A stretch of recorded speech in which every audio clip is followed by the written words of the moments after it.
పటాన్ చెరువులోని దారుణమైన ఘటన చోటు చేసుకుంది. అయితే ఒక తండ్రి తన కూతురు వడిబియ్యం కోసం దివాళీ అయిపోయిన తర్వాత ఇద్దరిని కూడా వాళ్ళకి నూతనంగా పెళ్లి అయింది అని చెప్తూ ఉన్నారు. అయితే ఇద్దరిని వడిబియ్యం పోయడానికి అని చెప్పి ఇంటికి తీసుకొచ్చి డబ్బులు ఇవ్వాల్సి వస్తది. అంటే డబ్బులు పెట్టాలి. ఆ డబ్బులు వాళ్ళ దగ్గర ఫైనాన్షియల్‌గా స్టేటస్ సరిగ్గా లేకపోవడం వల్ల అప్పు కోసం నేను వెళ్ళడం జరిగింది. అండ్ అప్పు పుట్టక తను ఉరేసుకొని చనిపోయినట్టు కూడా ఒక వార్త ఈరోజు బయటకు వినిపిస్తా ఉంది. మరి ఇది ఎంతలో నిజాలు ఉన్నాయి? అసలు నిజంగా వడిబియ్యం కోసం ఆయన ఈ విధంగా ఉరివేసుకున్నారా లేదా అనే విషయాలు తెలుసుకోవడానికి వాళ్ళ ఫ్యామిలీ మెంబర్స్ దగ్గర ఉన్నాము. అసలు ఏం జరిగింది ఏంటి అనే వివరాలు తెలుసుకుందాం.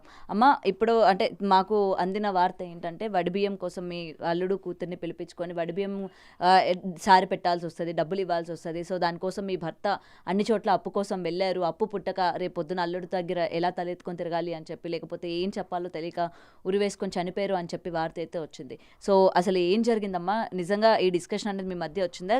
కేవలం డబ్బుల కోసం అనేది చనిపోయినారా? ఓన్లీ డబ్బుల గురించి అయితే కాదు మేడం. ఇంట్లోకి ఏమీ సామాన్లు తెలియదు. ప్లస్ మా పాపకి ఎగ్జామ్ పెడుతుంటే ఫీజు కడితేనే ఎగ్జామ్ పెడతా అన్నారు.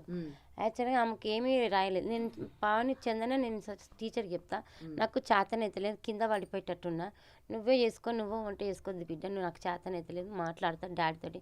ఏమయ్యా నువ్వు పైసలు తెస్తున్నావు, పోతున్నా అంటున్నావు, వచ్చేస్తలేవు అంటే, లేదు లేదు ఇవాళ ఇస్తా అన్నాడు, రేపు ఇస్తా అంటాడు, ఎల్లుండి ఇస్తా అన్నాడు అని అన్న. ఇదే మాట ఇంకో రాదు. ఎవరిని అడుగుతున్నారు అప్పు కోసం అని? ఎవరిని అడిగారు? ఇప్పుడు మా ఇంట్లో ఇప్పుడు ఆయన చేసే రాజు అనే దగ్గర చేస్తాడు. ఆయన చేసే రాజు దగ్గర, ఆ రాజు దగ్గరనే నువ్వు రోజు చేస్తున్నా అంటున్నావు కదనే, ఇది ఇట్లా చెప్తావు నాకు, ఇట్లా అది చెప్పు, మళ్ళీ ఇస్తుండా, పోతున్నావా పోతలేవా అంటే, నేను పోతున్నా, నేను ఎందుకు పోతలేను, నీకు చూపిస్తా చూడు, నేను ఏడ చేస్తున్నా చూడు అంటే, సరే చేస్తున్నావు కానీ ఏం చేస్తలేవు కదా, నేను రూపాయి కూడా నాకు ఏం ఇస్తలేవు కదంటే, నీకు మొన్ననే కదా నీకు 2000 ఇచ్చిన కదంటే, అవును ఇచ్చినావు, 2000 సంసారం అయితే కాదు కదా, ఇంకొక 10,000 తీసుకురా, మనం కొంచెం ఎంజాయ్ చేసుకుందాం, మనకు ఒక బిడ్డకు దానికి ఒక స్కూల్ ఫీజు కడదాం, లేక మా పెద్ద బిడ్డకు కూడా మనకు తోచింది ఏమైనా చేద్దాం, మా చెల్లెలు కూడా ఏమైనా పెడతారు, ఆలోచించకు, ఏం కాదు కానీ ఒక 10,000 మీ సేటుని అడుగు అన్న, గంతే, ఇంత మించి ఇంకేం అడగలేదు. నాకు ఒక చీర కావాలి, నాకు ఒక రైక కావాలి, నేను ఏది అడగలేదు కదనే, ఎందుకు ఇట్లా చేస్తున్నావు, నువ్వు చేస్తున్నావు 10 మందికి చెప్తున్నావు, నాకు ఏమి ఇస్తున్నావు, ఒక 10,000, నాకు ఇన్ని ఏళ్ళు అవుతుంది, 24 ఏళ్ళు అవుతుంది, ఒక్కనాడు ఒక జీతం ఎరకపాయే, ఏంది ఇది అని గింతే అన్న అని. ఇక నన్ను కొట్టిండు, తిట్టిండు అన్నీ. మా మమ్మీ వాళ్ళని మస్తు తిట్టిండు. ఏమన్నాను ఎవరిని పాపం అని అనుకున్నా, సైలెంట్ కూకున్నా, ఇద్దరు చెప్పి ఏడుచుకున్నా, నా బాధ నేను బాధ. ఏ టైం అప్పుడు జరిగింది? ఆ టైం అప్పుడు మీరు ఎవరు ఇంట్లో? నేను నాకు ఏమైంది, పండుకున్నా, నాకు మోషన్స్ పెట్టినాయి. ఇప్పుడే కాదు, పెళ్ళి కాకముందు, మా పాప పెళ్ళి కాకముందుకు యాక్చువల్గా ఏం అప్పుడు బాగా టార్చర్ అంటే చాలా టార్చర్ ఉంటుండే. ఇంత పెద్ద పైపుతోడు కొడుతుండే, నన్ను కొడుతున్నాను. మా పెద్దకు వచ్చి ఒకనాడు కొట్టింది, మా పెద్ద కోడలు వచ్చి ఎందుకు కొడుతున్నావు అని ఆశ్చర్యం. ఆమె వచ్చి కూడా ఎందుకు కొడతావు మామయ్య, నువ్వు అట్లా కొడుతావు ఎందుకు, ఆమె మనిషి గాడిద అని ఆమె కూడా వచ్చి బాగా కొట్టింది. నన్ను మస్తు కొడుతుండే. అయినా నేను సర్దుకపోయి కూడా పండుకోకపోతున్నా మేడం, నేను వండకపోతున్నా. నాకు ఇంట్లో ఉంటే నాకు ఇంకేదో పిచ్చి దానిలో నాకు ఏ టెన్షన్ వచ్చి కళ్ళు తిరుగుతుంది, అమ్మ వద్దు ఈ పిక్కర్ ఎందుకు పెట్టుకోవాలని బయట పోయి కూర్చుంటే జర్రసేపు ప్రశాంతతోటి, బయటలతో కూర్చుంటే కూడా కొంచెం ప్రశాంతం అవుతుంది నాకు, ఈయనతోటి ఎప్పటికి ఇదే భాగవతం అని బయట పోయి కూర్చుంటా. నువ్వు అన్నం తింటున్నావా, ఏం తెచ్చినావు, ఏం కూరగాయలు తెచ్చినావు, నువ్వు ఏమి ఇస్తున్నావు, నువ్వు అని సంపాదిస్తున్నావు, నీ పైసలు నీ అన్నం నువ్వు వండుకొని, నా అన్నం నేను వండుకోవాలి అంటాడు. నేనన్నా వండుకున్నప్పుడు వండుకుందాం, ఎందుకు ఆ బాధ. ఇప్పుడు ఏమడిగినా ఒక 10,000 గురించి అడిగిన, అంతే మించింది. మా ఆయన చేసినాడు చేస్తుండే, లేకపోతే లేదు, అసలుకి చేయకపోతుండే, ఎప్పుడు ఏమి ఎక్కువ చేయకపోతుండే. యాక్చువల్గా ఒక రాజు కరెంట్ పని చేస్తాడు. ఆ కరెంట్ ఆయన అన్నాడు, వదిన నేను తీసుకెళ్తా వదిన అంటే, సరే రోజు తాగుతాడు, నైట్ ఖచ్చితంగా తాగుతాడు, తాగకు మాత్రం ఉండడు, రోజు నైట్ ఖచ్చితంగా తాగుతాడు, ఓడతాడు. నేను చేస్తాను, నేను చచ్చిపోతున్నా చూడు, నీకు ఎట్లా చేయాలని చూపిస్తాను, నిన్ను పోలీస్ స్టేషన్లకి నేను పట్టిస్తా చూడు అంటే, పట్టించుకోపోయి లోకంలో అందరు నాకు చెప్తారుగా, పోతా నీ పుణ్యాల్లో నేను పోయి కూర్చుంటేమో తీరా, నీకు ఎందుకు బాధపడుతున్నావు అన్న, ప్రత్యేకం నిన్ను పట్టిస్తా, నిన్ను నరకమే చూపిస్తా చూడు, నేను చచ్చిన తెల్లారి కూడా నువ్వు నరకంలోనే ఉండాలి చూడు, చూపిస్తా చూడు నీకు అన్నాడు. సరే బాగా బెదిరిస్తుండే బాగా. మా పాప అంటుంది, మమ్మీ ఊకో మమ్మీ, డాడీ ఇప్పుడు ఏమంటలే కదా, లొల్లి పెట్టుకోకు మమ్మీ, నువ్వు బయటికి పో మమ్మీ అంటే, నేను బయటికి వెళ్ళిపోతుండే. అది అన్నందుకు జరసేపు బయటికి పోతుండే, వచ్చినాక మళ్ళీ నేను జరసేపు బాగా ఊకుంటుండే, నన్ను అన్నం తిననీయకపోతుండే, నేను ఇంత ఆకలి అయినా కూడా నేను బాగా బాధపడుతుండే. ఎందుకు నా సంసారం ఖరాబ్ ఎందుకు చేసుకోవాలి, ఒకరికి ఎందుకు చెప్పుకోవాలి, వద్దు నా బాధ నేనే పడతా. మా యారాలకు అందరూ తెలుసు, అమ్మో మా ఆయన తెరువు నిన్న ఆయన చనిపోయే ముందు కూడా మీ మధ్య ఈ డిస్కషన్ వచ్చిందా? డబ్బుల విషయం ఏమైనా గొడవ పడ్డారా మీరు? డబ్బులు లేవు, ఏం లేదు. పొద్దున వెళ్ళి పెట్టుకున్నాం మేము, పొద్దున గొడవ పడ్డారు, మామూలుగా గొడవ పెట్టుకున్నాం. మా పాప వాళ్ళ ఎన్నిసార్లు చచ్చిపోతానికి ట్రై చేసిండు ఆయన? ఒక 5 సార్లు ట్రై చేస్తే 5 సార్లు నా కొడుకులు కాపాడి, 4 సార్లు. ఇది 5వ సారి ఇంట్లో ఊరేసుకున్నాడు, ఆ ఇంట్లో వేసుకున్నాడు, గోళీలు వేసుకున్నాడు. నేను మళ్ళీ మేము అప్పుడు అక్కడ కిరాయికి ఉండే, అల్ల చనిపోతుంది అంటే అల్ల వేసుకున్నాడు. 4 సార్లు కాపాడిండు. 5వ సారి కూడా కాపాడతాడేమో అనుకొని ఆశపడ్డారు ఆయన. మా భార్య వచ్చి చూస్తుందేమో, మా అక్క వచ్చి చూస్తుందో, నా కొడుకు వచ్చి చూస్తుందేమో అని అనుకున్నారు ఆయన. యాక్చువల్గా వచ్చిండు, చూసిండు, అప్పుడు ఏం తాగలేదు. మళ్ళీ పోయిండు, ఫుల్ తాగి బండి మీద ఎవరో దించిపోయారట. ఎవరో చూసిర్రు, బండి మీద దించేసిపోయిండు ఎవరో అన్నారు. సరే ఎవరన్నా దించుకొని నాకేం అవసరం అని నేను ఏమనలే. నా దగ్గరికి రాలే, నన్ను చూడలే, ఏమన్నా అనుకొని నేను ఇట్లా ఇటు ఇటు ఇక్కడ ఈ కుర్చీ వేసుకున్నాను. నాకు బ్యాక్ సైడ్ బాగా తన్నులు తింటా కదా, ఇవన్నీ వీక్కపోతున్నాయి.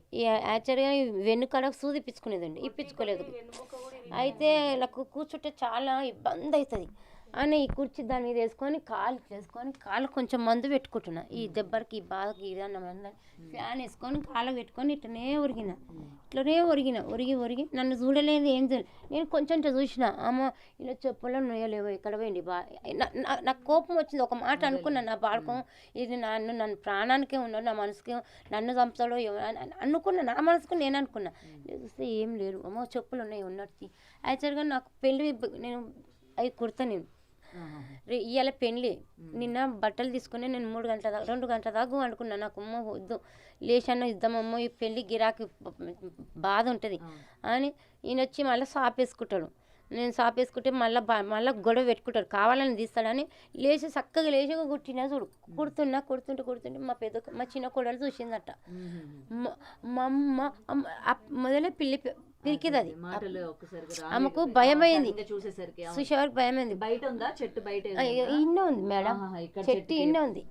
యాక్చువల్గా మా చిన్న కొడుకు, మా పెద్ద కొడుకు, మా అక్క వాళ్ళ తమ్ముడు వచ్చిండే. బావ అన్నాడు, ఏం పిన్ని బాబాయ్ గట్లనే చేస్తున్నాడు, నీకు తెలుసలేదు ఆ పిన్ని నన్ను తిట్టిండు. ఏమైందిరా, నన్ను తిడతారు, ఆయన నన్ను తిడతారు, నువ్వు నన్ను తిడతావు, నా తిండికి అది లేదు ఇది లేదా, నేనేమన్నా అంటే, నువ్వు నీకేం తెలుసు పిన్ని, నువ్వు చూసుకోవా పిన్ని, నువ్వు చూడవా పిన్ని అంటే, నేను ఏమన్నా ఇదరా ఏమైందిరా అంటే, చెప్పులు చూసుకున్నావు ఫస్ట్. అది అనగానే ఇలా చెప్పులు చూస్తే ఉన్నాడు కదరా అన్న. మళ్ళీ ఈ ఇద్దరు వచ్చేవరకు ఇట్లా చూసేవారికి ఇట్లా ఏలాడిపోయింది మొత్తం. అవతల సైడ్ ఎవరు చూస్తురంట, పైకి ఎక్కుతున్నా చూస్తురంట. కానీ ఇప్పుడు కామన్గా బట్టలు ఆరేసుకుంటాం కదా, అట్లా ఆలోచించారంట. కానీ ఒక్క మాట వచ్చి నాకు చెప్పాలి, నేను బయటికి కూడా వెళ్ళలేదు మేడం. నేను ఇది కుట్టుకుంటూ కోసం నాకు ఇచ్చేది ఉంది, నాకు ఈ చీర ఇచ్చేది ఉంది. రేపు మా పెళ్లిని చేయమో నాకు నా ఇజ్జత్ పోతుంది, వద్దు ఇవాళ కాకుండా రేపు వచ్చేది ఇంట్లో ఎట్లాగా మన ఇద్దరం తిందామని అన్నం వండి నా పప్పుచారు పెరుగు తెచ్చిన, ఆయననే తెచ్చిండు పెరుగు ప్యాకెట్. ఇంకా ఆయన పెరుగు తెచ్చిన అన్నం వండి నా మాడికి తొక్కేసుకొని తిందామని నా మనసుకు అనుకున్నా. నువ్వు అన్నం తినని ఏమి చేయని, ఎందుకు అన్నం ఏమనుకోలేదు. పోయిండు నా చీర, నేను ఇంట్లోకి వెళ్ళి తీసుకుని బయట దండానికి వెళ్ళి తీసుకుపోయిండే, నేను చూడలేదు. మళ్ళీ ఒక కుర్చీ కూడా బయటనే ఉంది, 2 కుర్చీలు వేసుకుంటాను నేను. యాక్చువల్గా కుర్చీ కూడా నేను గమనించలేను, నేను చీర కుట్టడానికే గమనించిన. నా హెల్త్ బాగుంటలేదు, నాకు చేతనైతలేదు, ఇది కావాలి ఫస్ట్. ఈయన వచ్చినాక ఈయన పక్కి వేసుకుంటే నేను నన్ను ఈడ కుట్టనియ్యాడు అని దండ కుట్టినట్టుంటే ఒకటి మొత్తం కుట్టేయగానే మా వాళ్ళు వచ్చి తిడుతూనే ఉన్నాను. ఏమైందంటే ఏమైంది అటు పిన్ని, ఆయన ఊరేసుకుని చచ్చిపోయింది తెలుసా, చూస్తున్నావు అంటే, వస్తున్నాను నేను చూడలేదురా బాబాయ్, నేను అస్సలకే చూడలేదు, ఆయన ఎప్పుడు పోయింది చూడలేదు, ఆయన ఎప్పుడు చీర తీసుకుపోయింది చూడలేదు, నన్ను కళ్ళకు చూసుకున్నాను, కళ్ళకి వెళ్ళి నీళ్ళు తీసుకుని అదొకటే చూసినా. నన్ను అంత మించింది నేను అన్న ఎందుకు ఏడుస్తున్నా, నీకంటే ఎక్కువ నేను కూడా ఏడుస్తా, నన్ను కూడా సావు అన్నావు, మస్తుగా అన్నావు, నేను పట్టించుకోను బాధ అని నేను అన్నా. ఈ మాట ఇక ఆయన ఒక్క మాట అనలే, నన్నైతే ఇక నిన్న ఏమనలే. అంటే ఇట్లా చూసుకుని అత్తం ఇంక అంతేగా ఇక వస్తాడు కదా అనుకున్నా, కానీ ఊరేసుకుంటున్న సంగతి తెలియదు. ఇక ఇది ఎప్పుడు అదే మాట అంటుండే, నేను ఊరేసుకుంటుండే, ఇదే అలవాటు అయిపోయింది నాకు. నేను నా పిల్లం కాపాడుతుంది నేను వేసుకుంటాను అనుకుంటో ఏమో, ఎవరు కాపాడేవారికి అది ఆయనకు ఫుల్ చాలా తాగి వచ్చేవారికి అది ఎట్లా అయిందో ఆ భగవంతుడా అంతే. అమ్మ ఇప్పుడు ఆవిడతో మాట్లాడిన తర్వాత పరిస్థితి ఏ విధంగా ఉండేది, భర్త ఏ విధంగా హింసించేవాడు అని తెలుస్తుంది. సో వార్తలేమో ఈ విధంగా వస్తున్నాయి, లేదు డబ్బు కోసమే అని చెప్పి. ఇంతకీ వాళ్ళ అల్లుడు ఎలాంటి వాళ్ళు, లేకపోతే కేవలం వడి బియ్యం కోసం డబ్బులు ఇవ్వడానికి ఈయన ఇంత చేసుకున్నారంటే బయట వాళ్ళ అల్లుడు ఏమైనా హింసిస్తారేమో, లేకపోతే డబ్బులు ఇవ్వలేదని చెప్పి మళ్ళీ ఏమైనా అంటాడేమో అని చెప్పి ఆయన ఊరేసుకున్నారు అన్నట్టు బయటకు వచ్చింది. ఇప్పుడు ఆవిడ మాటలు వింటే నిజానికే ఆయన ఎంత ఇబ్బంది పెట్టేవాడు, ఎంత కొట్టేవాడు ఆమె మాటల్లో మనకి తెలుస్తుంది. పిల్లలు కూడా చెప్తున్న పరిస్థితులు ఉన్నాయి. సో మీరు ఆవిడని ఎదురుగా చూస్తూ ఉన్నారు, మీరు one of the family member కాబట్టి ఏంటి అసలు ఇలాంటి వార్తలు స్ప్రెడ్ అవుతూ ఉన్నాయి, నిజాలు ఏంటనేది. కానీ నాదొక్కటే అండి సందేహము, మీరు మీడియా ఇచ్చే ముందు అట్లీస్ట్ తన ఒక్క దాంతో ఇన్ఫర్మేషన్ కాకుండా ఫ్యామిలీ మెంబర్స్తో ఇదండి మీ ఫ్యామిలీ మెంబర్ ఇలా ఇచ్చింది, ఈ రిపోర్టింగ్ కరెక్టేనా, ఇలా ఇది ఓకేనా, మేము ఇవ్వచ్చా అనే ఇన్ఫర్మేషన్ అయితే మాకు ఇవ్వలేదండి. పోలీసులు ఇవ్వలేదు. ఇవ్వకుండా డైరెక్ట్ మీరు కంప్లైంట్ రేజ్ చేసి మా అల్లుడి మీద హైలైట్ చేయడం అయితే తప్పండి. వాళ్ళ పెళ్ళయి 1 year కూడా కాలేదు, అతని మీద చాలా రేజ్ చేయడం అయితే రాంగ్ అండి. ఎందుకంటే అతనికి మా ఫ్యామిలీ గురించి ఇంకేం తెలీదు, ఇప్పుడిప్పుడే న్యూస్ స్టార్టింగ్, ఇలా రేజ్ చేయడం తప్పండి. ఇంకోటి ఏంటంటే ఒక ఫ్యామిలీగా ఒక్కరిని తీసుకెళ్ళి మాట్లాడి తర్వాత ఇన్ఫర్మేషన్ ఇది రైట్ ఆర్ రాంగ్ అనేది మమ్మల్ని అడిగేది ఉండే, అదొక్కటి నాకు చాలా బాధ అనిపిస్తుంది. అది 10,000 ఒడి బియ్యంది మ్యాటర్ కాదు, అది జనరల్గా అందరి ఫ్యామిలీలో దివాళీ బియ్యం కంపల్సరీ, పెళ్ళైన 1 yearలో కంపల్సరీ పోసేది. అది దానికి అంటే పెళ్ళికి 14 lakhs దాకా ఖర్చు వచ్చిన దానికి ఏం కాలేదు. అట్లీస్ట్ ఒక 10,000 20,000 మ్యాటర్కి ఆయన ఊరేసుకుంటాడు అన్నది అయితే అది అసలు ఇది కానే కాదు. ఇది క్యాజువల్గా కాదండి, మాకు నార్మల్గా కాల్ చేస్తూనే ఉంటాడు, నేను చనిపోతున్నా మాకు బ్లాక్మెయిల్, మాకు ఈ కొట్టు, మా వారికి కూడా ఆఫీస్లో ఉంటే ఇప్పుడు కొట్టు, మీ అక్క ఇలా అయిపోయింది, మీ అక్క చచ్చిపోతుందంటే మేము ఎట్ ఏ టైం 20,000 పే చేసామండి ఆఫీస్లో ఉండి కూడా. అట్లా ఒక్కసారి కాదు 2 సార్లు కాదు, ఇలా ఎన్నో సార్లు చేస్తే కూడా మేము నిజంగానే ఇప్పుడు కూడా మేము నమ్మలేదు, డైరెక్ట్ వచ్చి చూశాక నమ్మము. కానీ మా అక్కని పెట్టిన టార్చర్ అయితే మామూలు టార్చర్ కాదండి. తను కాబట్టి ఫేస్ చేసింది, కానీ ఈ జనరేషన్లో మాత్రం ఎవ్వరు ఫేస్ చేయరండి. తన బాధ్యత కానీ మా పిల్లల బాధ్యత కానీ మొత్తం మేము రెస్పాన్సిబిలిటీ అండి. మేము ఇంత కేరింగ్ 25 years ముందు 25 years నుంచి మా అక్కని టార్చర్ పెట్టినా మేము పట్టించుకోండి. ఇప్పుడు ఎందుకండి ఫుల్ కొడుతుండే అప్పటి నుంచి. తాగేసి వచ్చేది బాగా. మిమ్మల్ని కొడుతుండే వాళ్ళ? దేంతో కొట్టేవాళ్ళు? పైపులతో కొట్టేవాళ్ళ? స్టీల్ ఉంటుంది చూడు పైపు, అది దాంతో కొట్టేది. మరి మీరు ఎప్పుడు అడగలేదా ఎందుకు ఈ విధంగా బిహేవ్ చేస్తున్నారు, ఎందుకు అడిగితే కూడా మళ్ళీ రిటర్న్ మళ్ళీ పారిపోయేది. ఒకసారి అయితే బస్ స్టాప్ కి తీసుకెళ్లి కొట్టిందంట. చాలా సేపు 12 నుంచి 3 దాకా ఆడనే ఉన్నాం. అప్పలోపు 4 లోపు పోలీసు వాళ్ళు ఎవరు వచ్చారు, అప్పలోపు ఇంటికి పంపించేసారు. అప్పటిదాకా కానీ ఇంటికి వచ్చాక కూడా ఇంట్లోకి రానిలేదంట అండి. మాకు ఆ నైట్ కాల్ చేస్తే మేము ఎక్కడని రావాలి, ఎన్నోసార్లు మా అక్క గురించి ఎన్నోసార్లు వచ్చామండి మేము. మా అక్కని పెట్టిన టార్చర్ అయితే నాకు తెలిసి ఎవరు మా అల్లుడిని బ్లేమ్ చేయడం అయితే పద్ధతి కాదండి. రిపోర్టింగ్ ఇచ్చేవాళ్ళు మాకు ఫ్యామిలీ మెంబర్స్కి ఎవరికో ఒకరికి ఇన్ఫర్మేషన్ ఇవ్వాలి. మాకేమీ బాధ అవ్వట్లేదు, ప్లీజ్ మా అల్లుని మాత్రం హైలైట్ చేయకండి ప్లీజ్. థ్యాంక్ యూ అండి. సో పోలీసులు ఏదైతే ఒక నివేదిక ఇవ్వడం జరిగింది, అంటే ఆయన సూసైడ్ చేసుకున్న తర్వాత ఇలా వడి బియ్యం కోసం అని చెప్పి కూడా వాళ్ళే అంటే భర్త చనిపోయిన తర్వాత భార్యను ఒక్కదాన్ని తీసుకుపోయి, ఒకవేళ అంటే ఆమె ఒక ట్రాన్స్లో ఉంటుంది, భర్తకి ఈ విధంగా అయిపోయిందని ట్రాన్స్లో ఉంటుంది, తను ఏం మాట్లాడుతుందో కూడా తెలియదు. ఆ టైంలోని కొన్ని వందల క్వశ్చన్స్ చేసి ఆమె ఇచ్చిన స్టేట్మెంట్ని మీరు రాసేసుకొని దాన్ని హైలైట్ చేయడం అనేది కరెక్ట్ కాదు అని చెప్పి వాళ్ళ యొక్క కుటుంబ సభ్యులు వాపోతున్న పరిస్థితి కనిపిస్తోంది. ఒక్కసారి మనం కనుక చూసుకున్నట్లయితే ఇదే వాళ్ళ ఇంటి వెనకన సిచ్యువేషన్.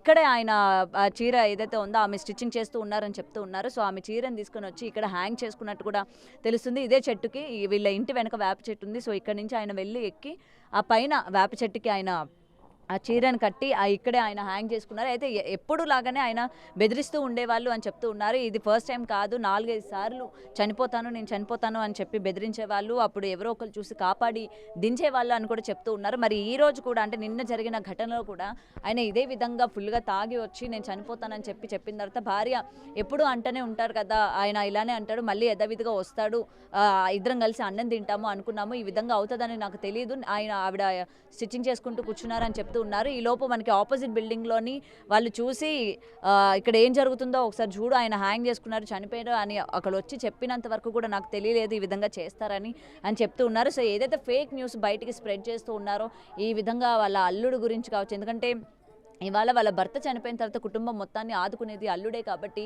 అల్లుడి మీద ఈ విధమైన ప్రచారం అనేది చేయడం కరెక్ట్ కాదు అని చెప్పి కుటుంబ సభ్యులందరూ కూడా రిక్వెస్ట్ చేస్తున్న సిచ్యువేషన్ మనం ఇక్కడ క్లియర్గా చూడొచ్చు.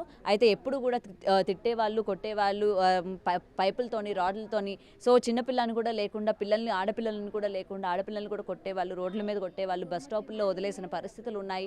అండ్ తన భార్యను కూడా చాలా తీవ్రంగా కొట్టేవాళ్ళు, కర్రలతో కొట్టేవాళ్ళు. అండ్ ఆమె పరిస్థితి కూడా మనం చూస్తూ ఉన్నాం. అండ్ ఆమె కాళ్ళు కూడా ఎంత దారుణంగా ఉన్నాయంటే అంత దారుణంగా ఉన్నాయంటే అంత హింసించేవాడు అన్నట్టు కూడా ఇక్కడ వాళ్ళు చెప్తున్న పరిస్థితి ఉంది. సో చనిపోయిన వ్యక్తి గురించి మేము ఇంకేం మాట్లాడాలనుకోవట్లేదు. బట్ ఏంటంటే అల్లుడి పైన ఈ విధంగా ప్రచారం చేయడం కావచ్చు, లేకపోతే లేనిది ఉన్నట్టు చూపించేది ఏదైతే ఉందో పోలీసులు కూడా తగిన విచారణ చేయాలి.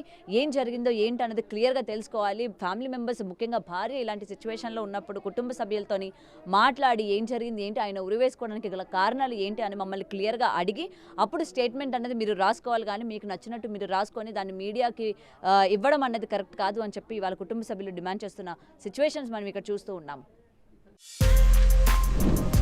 For more videos like this, subscribe Big TV channel.